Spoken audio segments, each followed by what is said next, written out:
Nicolas Poincaré, votre portrait du jour, c'est la princesse Charlène de Monaco. Elle n'assistera pas aujourd'hui aux cérémonies de la fête nationale monégasque. Pourtant, je comprends pas, je croyais qu'elle était revenue. Oui, elle est revenue, mais elle ne sera pas là. C'est une histoire assez triste, en fait. Elle vient effectivement de passer plus de 6 mois en Afrique du Sud. Elle y était partie au mois dernier pour assister aux funérailles du roi des Zoulous.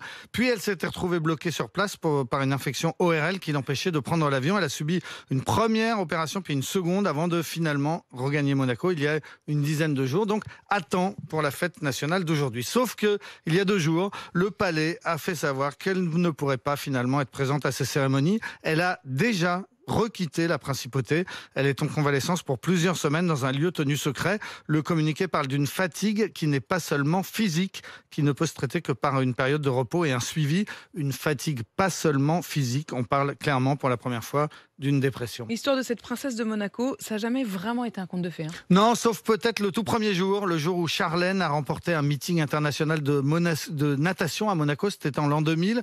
C'était à l'époque une championne sud-africaine qui revenait des Jeux Olympiques de Sydney, où elle était parvenue en finale. Le prince Albert lui avait remis sa médaille et ainsi avait commencé une relation d'abord discrète, plusieurs années, puis plus officielle, jusqu'au mariage 10 ans après cette première rencontre. Charlotte Lynette Whitstock, née au Zimbabwe, fille d'un rugbyman et d'une championne de plongeon, est devenue le 1er juillet 2011 Son Altesse Sérénissime, la princesse de Monaco, duchesse de Mayenne, marquise de Chilly-Mazarin, comtesse de Longjumeau, baronne de Saint-Lô, dame de Saint-Rémy, entre autres titres. Il y en a beaucoup d'autres. Elle a ensuite donné naissance à des jumeaux en 2014, Jacques et Gabriella, et c'est Jacques, le prince héritier, parce que la constitution monégasque donne la priorité aux garçons.